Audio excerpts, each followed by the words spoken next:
आपल्यासोबत राष्ट्रवादी काँग्रेसचे ज्येष्ठ नगरसेवक किरणदादा गुजर आहेत। आज खऱ्या अर्थाने राज्यात मोठ्या घडामोडी घडत आहेत। दादा, सकाळी तुम्ही खऱ्या अर्थाने बाहेर पडला, गोविंद बागेत देखील तुम्ही गेला होता। काय निर्णय झाला? सद्यस्थितीतील राज्यातील राजकीय घडामोडींना वेग आलेला आहे? नाही, काल विद्याप्रतिष्ठानची आमची मीटिंग होती, त्याच्यामधले काही निर्णय होते की आता इथून पुढं, कारण कालच आपल्याला माहिती आहे की अस्थि विसर्जनाचा विधी झाला, त्याच्यानंतर नेमकं स्मारक दादांचं कुठं करायचं या अनुषंगाने आमची काही चर्चा होती साहेबांशी।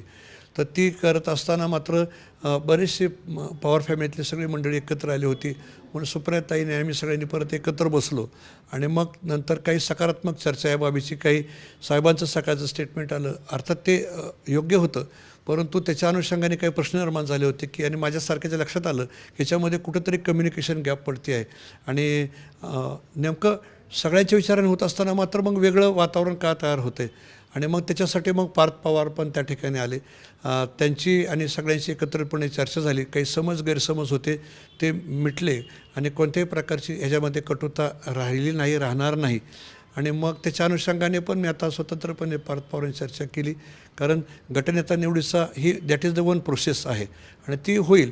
आणि ती होत असताना मात्र याच्यामधनं एक आहे की अजितदादांचं जे स्वप्न आहे की दोन्ही पक्ष एकत्र झाले पाहिजेत आणि ते पूर्ण करण्यासाठी सर्वांची सकारात्मक तयारी आहे। खऱ्या अर्थाने 17 जानेवारीला एक व्हिडिओ बाहेर पडला, त्यामध्ये दादा होते, जयंत पाटील होते, साहेब एक मीटिंग झाली होती यामध्ये की 12 तारखेला खऱ्या अर्थाने राष्ट्रवादी एकत्र होणार असं साहेब सकाळी बोललेले पत्रकार।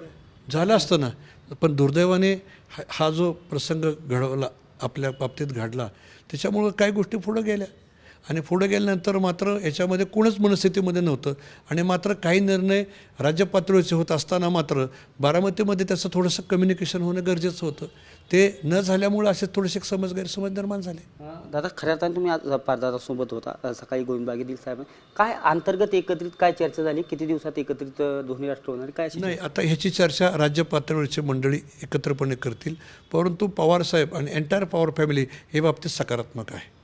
सकाळी तुम्ही त्या चर्चेमध्ये होता का? कशा पद्धतीने म्हणजे जी भेट घेतली काय त्यावेळी साहेबांची? नाही, याच गोष्टी समोर मांडल्या आणि मला एक जाणवलं की याच्यामध्ये कुठंतरी लॅक्युना राहतो आहे कम्युनिकेशनच्या बाबतीत आणि तो समोरासमोर बोलल्यामुळं, कारण तशी घाई असती तर पार्थ पवार रात्रीच निघून गेले असते, ते थांबले होते इथं, पार्थ थांबले, त्याच्यानंतर मग काय घडामोडी घडतात त्याप्रमाणे भेट घेतली एकमेकाची, त्याच्यानंतर आम्ही इकडे सहयोगावर पार्थला बसून मग योग्य ते सगळे निर्णय घेऊन एकमेकाला सांगून त्या संदर्भातली चर्चा पूर्ण केली आणि सगळ्यांनी म्हणजे पार्थ पवार यांनी आणि पवारसाहेबांकडच्या निरोपांनी, त्यामुळे दादांचे जे स्वप्न आहे ते आपल्याला पूर्ण करायचं हा निर्णय झालेला आहे। खऱ्या अर्थाने पार्थदादा चर्चेला गेले होते, अगदी पवारसाहेब बी होते, सर्व सुप्रिया सुळे होत्या, रोहितदादा होते, काय नक्की चर्चा झाली काय त्या संदर्भात? नाही, चर्चा झाली ही कौटुंबिक पातळीची चर्चा आहे, त्याच्यामुळं काय की त्यातला एक घटक म्हणून मी त्याच्यामध्ये सहभागी होतो आणि काही गैरसमज कुणाच्या तरी माध्यमातून निर्माण झाले होते, ते विषय संपवलेले आहेत। खऱ्या अर्थाने आज वहिनी उपमुख्यमंत्रीपदाची शपथ घेत आहेत, कसं पाहता तुम्ही?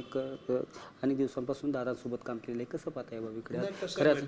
माहिती आहे का की दादांची जी स्वप्न होती की विकास आणि विकासामधील आपला सहभाग, ह्याच्यामधलाच हा एक घटक आहे, भाग आहे असं मी मानतो, कारण नसेल तर ते खंडित झालं असतं कुठल्याही अनुषंगाने आणि राजकारणामध्ये वेळ घालवता कामा नये या मताचा मी आहे, त्याच्यामुळे योग्य वेळी योग्य निर्णय झालेच पाहिजे आणि तेच झाले, फक्त ते होत असताना मात्र आपल्याला भविष्यात जाऊन किंवा उद्या जाऊन जे करायचं आहे ते मात्र एकमेकाशी कम्युनिकेट व्हायला पाहिजे होतं, ते आता आजच्या ह्या दोन्ही बैठकामुळे पूर्ण झालेलं आहे। एकंदरीत शेवटचा प्रश्न, किती दिवसात दोन्ही राष्ट्रवादी एकत्र येतील काय असं वाटतं आपल्याला? नजीकच्या काळात लवकरच, आता हे निर्णय उद्या परवा राज्यस्तरावर होतील, कारण पक्षाची नेते मंडळी तो निर्णय करतील, परंतु पवार फॅमिलीमधलं मात्र एकमत झालेलं आहे। नक्कीच हे किरणदादा गुजर होते। खऱ्या अर्थाने आज सकाळी गोविंदबाग येथे देखील किरणदादा गेले होते आणि खऱ्या अर्थाने पवार फॅमिलीमध्ये एकमत झालेलं आहे असं मत त्यांनी मांडलेलं आहे।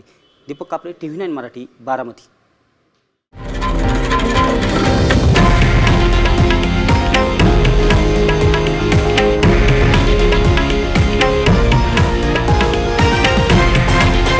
हे आहे देशातील नंबर 1 न्यूज नेटवर्क आणि आपण पाहत आहात TV9 मराठी, एकमेव।